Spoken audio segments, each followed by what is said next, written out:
Rain streaked down in endless lines, each drop tapping against the cracked pavement of the nearly deserted street. The night was heavy with silence, broken only by the splashing of cars speeding through puddles, their headlights flashing briefly before disappearing into the darkness. At the lonely bus stop, the dim fluorescent light flickered, casting an unsteady glow over a young nurse who stood there motionless. Her uniform, once crisp, clung damply to her frame, and her thin jacket was no match for the biting chill that came with the downpour.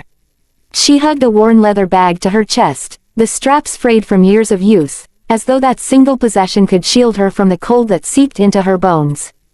Her eyes were fixed ahead, but they weren't watching for the bus, they seemed lost somewhere else, weighed down by exhaustion and unspoken burdens.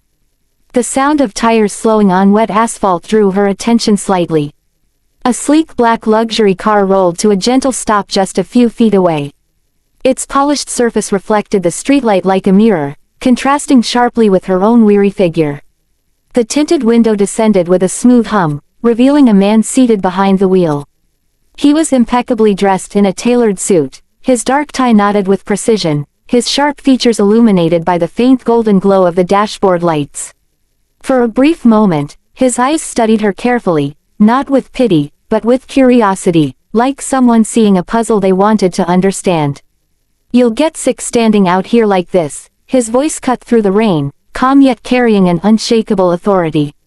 She stiffened, her fingers tightening on her bag, but she didn't reply. Her silence wasn't born of shyness, it was the silence of someone used to fending for herself, someone who didn't easily accept help. The man leaned slightly forward, his tone gentler this time, as if coaxing her from behind a wall she had built around herself. "Come with me," he said simply. The words hung between them, heavy and unexpected, yet strangely warm against the cold night. She turned her face slightly, her expression unreadable, but for the first time her eyes met his. And in that fleeting glance, something unspoken stirred, a moment of hesitation, of possibility, before the rain fell harder around them, drumming against the world like a heartbeat that refused to be ignored. The interior of the car was warm, almost too warm after the sting of the rain, and Elena sat stiffly in the leather seat, as if afraid to leave any trace of herself behind. She held her bag close, still damp from the storm, drops of water sliding down and pooling on the floor mat.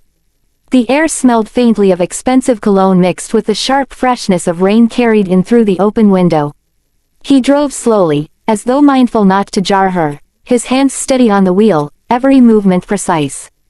The hum of the engine was the only sound at first, a constant rhythm that seemed to echo the unspoken tension between them. "What's your name?" he asked after a few moments, his voice calm, not demanding but firm enough to break the silence.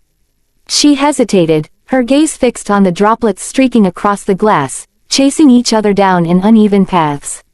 Finally, she whispered, "Elena." It was almost lost in the sound of the rain, but he caught it. He repeated it softly, as if testing how it felt on his tongue.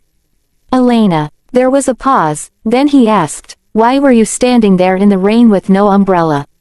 Her lips pressed into a thin line before she turned slightly, her eyes meeting his for the first time since stepping into the car. They were sharp, carrying a tired defiance, a spark of someone used to defending herself against the world. "Because some of us don't have chauffeurs waiting at the door," she said, her voice cool and edged with quiet sarcasm. The words might have stung another man, but he only allowed a faint smile to tug at the corner of his lips.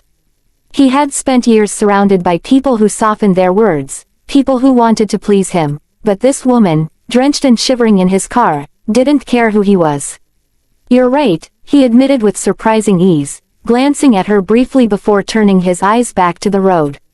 "Not everyone lives the way I do. But no one should have to stand in the cold rain alone." She didn't reply, only pulled her bag closer, her shoulders stiff. Silence returned, but it was different now, charged, heavy with the awareness that something unspoken lingered between them. The city lights flickered across her face as they drove past neon signs and glowing windows, painting her features in fleeting shades of blue and gold. He noticed the way her hands trembled slightly, not from fear but exhaustion, the toll of endless work hours that no one else seemed to see. She caught him watching, and her voice cut through the silence once more. I didn't ask for your help. He nodded slowly, his expression unreadable. You didn't, but sometimes the right help finds us whether we ask or not. For a moment, she seemed about to argue, but then her gaze softened, drifting back to the rain-blurred world outside.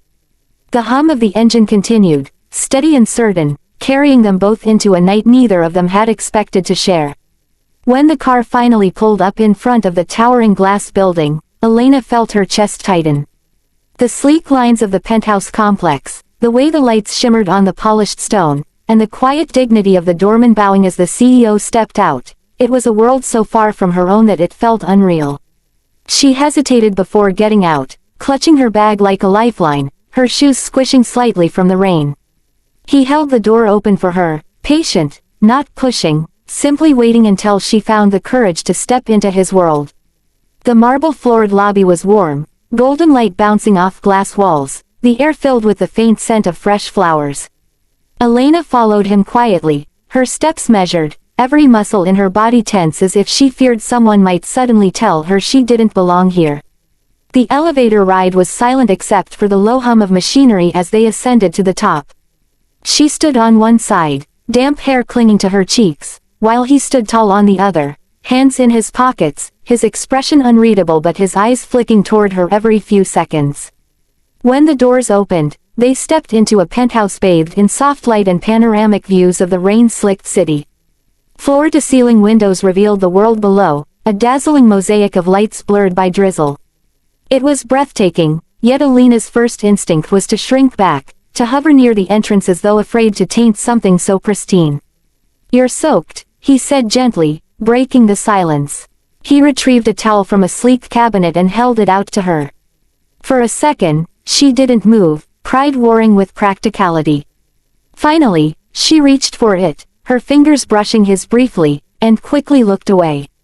She dried her face and hair without a word, her movements efficient, almost clinical, as though she was more accustomed to taking care of others than allowing anyone to care for her. He watched her closely, noticing the way her hands trembled, not with nerves but with exhaustion, the subtle signs of someone who had worked far too long without rest. Her eyes were sharp but shadowed, her body upright but heavy with fatigue. He disappeared into the kitchen for a moment and returned with a steaming cup of tea, placing it on the small table beside her. Drink, he said simply. She hesitated again, then took the cup in both hands, feeling the warmth seep into her cold fingers. She sipped cautiously, her eyes lowering, her guarded silence speaking louder than words. Most people he knew filled silence with chatter, with laughter or flattery, desperate to be heard. But Elena's silence was different. It was intentional, layered, protective. She wasn't trying to impress him, she was surviving, holding on to the little pieces of herself the world hadn't already taken. That realization struck him more than her beauty, more than her coldness. You're not like anyone I've met, he murmured, almost to himself. She lifted her gaze, her expression unreadable, and replied in a voice quiet but steady, and you don't know me. The words fell between them like a barrier, yet instead of discouraging him, they pulled him deeper into the mystery she carried. The hours slipped by quietly, measured only by the soft ticking of a clock and the occasional rumble of thunder fading into the distance. The storm had weakened, leaving only a light drizzle against the wide windows, where city lights shimmered like stars scattered across the ground. Elena stood near the glass, her reflection faint, her posture straight but fragile, as though she were balancing on the edge of something unseen. She pressed her fingertips against the cool surface, watching raindrops trail downward, each one vanishing into the blur of lights below. Behind her, he leaned against the wall, arms crossed, studying her with an intensity he didn't bother to hide. For a man who had mastered the art of reading contracts, boardrooms, and people's ambitions, he found her silence more complicated than any deal he had ever signed. Finally, he moved closer, his footsteps steady but unhurried. You've been quiet all night, he said softly, his voice low enough to blend with the whisper of the rain. She didn't turn right away. Instead, she closed her eyes briefly, as if gathering strength, then asked in a tone that carried more weariness than anger, why are you doing this? It wasn't just a question about tonight, it was about the ride, the tea, the unexpected kindness.